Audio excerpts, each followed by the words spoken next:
안녕하세요. 강남오리입니다. 미국 인플레이션 감축 법안이 하원을 통과함에 따라 바이든 대통령의 서명만 남은 상태인데요.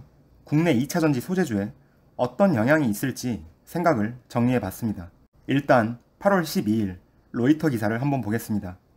원문에 대한 해석을 제가 실수할 수도 있을까봐 원문을 함께 첨부했습니다. 혹시나 잘못 해석한 부분이 있다면 댓글 꼭 남겨주세요. 먼저 밑줄 친 부분을 보면 이번 미국 인플레이션 감축 법안은 배터리 부품이나 중국산 주요 광물에 대한 사용을 방지하기 위해 조항이 포함되었다고 합니다. 이것에 대한 반응이 좋지만은 않아요. 외국 생산자에 대한 차별이라는 내용도 보이고 WTO와 대립되는 법안이라는 말도 보입니다. 한번 요약본을 찾아봤습니다. 무슨 내용인지 직접 확인을 해봐야겠더라고요. 인플레이션 감축 법안은 전기차 세금 공제 가격을 얻기 위해 배터리 필수 광물에 대한 요구사항을 확대하도록 규정한다. 그리고 아래 밑줄 친 부분을 보면 2032년까지 세금 공제를 연장시키고 자동차 OEM 업체당 20만 대까지 공제해주던 한도를 제거한다. 이거는 좋은 뉴스죠. 그런데 아래 보라색 줄을 보시면 북미에서 조립되는 저격 자동차에 대한 새로운 지시사항이 있습니다. 미국을 포함하여 미국과 FTA를 체결한 국가에서 조달하는 주요 광물의 수준을 높인다고 하는데 얼마나 수준을 높이겠다는 건지 더 보겠습니다. 미국, 그리고 미국과 FTA를 체결한 국가, 북미에서 재활용을 하는 경우 배터리의 주요 광물은 해당 퍼센테이지만큼 요구된다고 해요. 이 요구사항이 지켜져야 세금 공제를 해주겠다는 의미겠죠. 2024년 1월 이전 판매된 배터리에는 40%가 포함되어야 하며 2024년부터는 50%가 포함되어야 하고 2025년은 60%, 2026년은 70%, 2026년 12월 31일 이후부터는 80%, 2028년 12월 31일부터는 100%라고 적혀 있죠. 미국과 중국은 FTA 체결이 되어 있지가 않을 텐데요. 일단 어떤 광물이 포함되어 있는 건지 조금만 더 보겠습니다. 보시면 알루미늄, 코발트, 흑연, 리튬, 니켈 등 수십 가지 목록이 있습니다. 이것을 두고 무역협회 CEO인 존 보젤라는 전기차 세액 공제 요건으로 인해 대부분의 차량은 즉시 인센티브를 받을 수 없다. 또한 2030년까지 전기차 판매의 40%에서 50%라는 공동의 목표를 위태롭게 할 것이다라는 코멘트를 남겼습니다. 현재 전기차 시장에서의 중국의 영향력을 너무 무시한 법안이 아닌가 싶기도 하고요. 동시에 미국이 전기차 시장을 빠르게 키울 계획이 혹시 아닌 건가 싶은 생각도 듭니다. 보조금을 주겠다는 건지 말겠다는 건지 무엇보다 명확한 기준을 아직 찾지 못했습니다.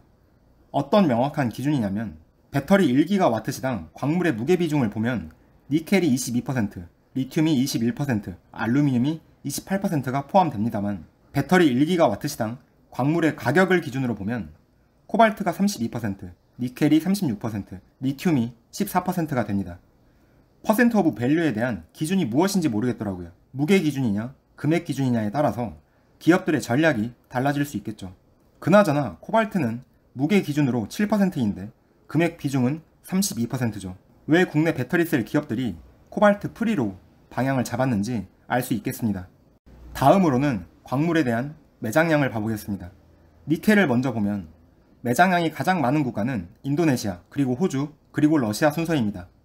중국의 비중은 3%밖에 되지 않아요. 그리고 리튬을 보면 칠레가 44%, 호주가 22%, 아르헨티나가 9%, 중국은 7%입니다. 사실 매장량만 보면 중국의 비중은 중요하지 않을 수도 있겠습니다만 사실 매장량보다 재련량을 보셔야 합니다. 보는 김에 코발트도 보실까요? 코발트는 콩고의 매장량이 51%이며 호주가 17% 정도네요. 중국은 1%입니다. 콩고의 코발트 부럽죠. 우리나라도 저런 광물 자원 하나 있었으면 참 좋았을 텐데 지금까지 양극재 광물만 봤는데요. 음극재 흑연은 따로 찾아보지는 않았지만 중국의 비중이 압도적으로 큰 것으로 압니다. 그리고 음극재 시장 점유율을 보면 중국이 글로벌 시장의 72%를 찍고 있죠. 자, 매장량만 보면 리튬이든 니켈이든 중국이 중요하지 않게 보일 수도 있겠습니다만 제가 준비한 이야기를 조금만 더 인내심을 가지고 봐주세요. 리튬이 만들어지는 방식에 대해서 간단히 말해보겠습니다. 이게 중요한 포인트거든요. 리튬 광물은 크게 두 가지로 나뉩니다. 경합형과 염수형이죠. 사실 이 차이에 대해 아는 것보다 이 리튬 광물이 LFP 배터리용으로 사용되는지 하이니켈용 삼원계 배터리로 만들어지는지를 아는 것이 더 중요하다고 봅니다. 경합형 리튬을 보시면 재련 과정을 거쳐 탄산 리튬과 수산화 리튬으로 나뉠 수 있습니다. 그런데 보시면 탄산 리튬은 LFP로 사용이 됩니다. 그리고 수산화 리튬은 하이니켈 배터리로 사용될 수 있죠. 쉽게 말해서 경합형 리튬은 LFP도 3원계로도 사용될 수 있다는 것이죠. 그리고 우측에 염수형을 보면 증발, 농축 과정을 거쳐 탄산 리튬이 됩니다. 이 탄산 리튬은 LFP 배터리로 사용이 되는 것이었죠. 그런데 이 탄산 리튬을 수산화 칼슘 반응을 통해서 수산화 리튬으로 만들 수도 있으나 높은 로스율 때문에 잘 활용되고 있지는 않은 추세인 것 같아요. 자, 그럼 탄산 리튬을 어떤 국가, 어떤 기업들이 만드는지 볼까요? 아시는 기업들 많이 보이시나요? 일단 중국이 만드는 탄산 리튬을 보면 빨간 박스를 그려뒀습니다. 그런데 사실 국내 양극재는 3원계에 초점이 맞춰져 있다 보니까 여기 탄산 리튬은 대강 중국이 좀 있구나 정도만 보시면 될 것 같고요. 제 입장에서는 수산화 리튬에서의 중국 생산 비중이 궁금합니다. 수산화 리튬이 3원계 배터리 용도인 거 기억하시죠? 중국의 수산화 리튬 생산에 빨간 박스를 그려뒀는데요. 가장 아래쪽에 빨간 박스를 봐주시죠. 글로벌 주요 기업 캐파 대비 중국 기업의 캐파를 비교한 표입니다. 중국의 수산화 리튬 재련 캐파 비중은 2022년 기준 약 60%에서 차츰 낮아지기는 하지만 50% 이상은 계속 유지를 합니다. 그리고 그 아래 빨간 박스를 보시면 글로벌 생산 전망 대비 글로벌 수요 전망이 나와 있는데요. 여러분 현재 양극재 쇼티지가 지속되고 있는 상황인 거 아시죠? 그 이유 중 하나가 이 수산화 리튬의 공급과 수요가 맞지 않기 때문입니다. 2023년부터는 확실히 양극재 쇼티지가 풀리긴 하겠다 생각이 들기는 하네요. 정리하자면 현재 상황과 앞으로의 수산화 리튬 공급에 있어서 중국의 공급 영향은 이어질 것으로 보인다는 점입니다. 아, 깜빡하고 지나갈 뻔했는데요. 포스코가 2022년 기준으로는 수산화 리튬 재련 캐파가 없지만 2023년부터는 4만 톤 캐파가 계획이 되어 있습니다. 참고해 주시고요. 그리고 아까 탄산 리튬의 수산화 리튬 변화는 높은 로스율을 보인다고 했는데요. 에코프로가 탄산 리튬의 수산화 리튬 변환 특허를 보유하고 있더군요. 그 기술력에 대한 부분은 제가 더 알아보진 않았지만 궁금하신 분이 있다면 댓글로 남겨주세요. 지금까지 리튬에 대한 얘기였고 니켈도 한번 봐볼까요? 니켈은 황화강과 산화강으로 나뉘는데요. 황화강이 건식 재련을 통해 배터리용 니켈이 되고 산화강은 건식 재련을 통해 스테인리스 강이 됩니다. 그런데 습식 HPAL을 통해 배터리용 니켈이 될 수 있는 과정도 있군요. 그런데 이 니켈도 생산량을 보면 중국이 압도적이죠. 대강 봐도 약 50%는 될 것 같아요. 뭐 중간에 러시아도 보이고요.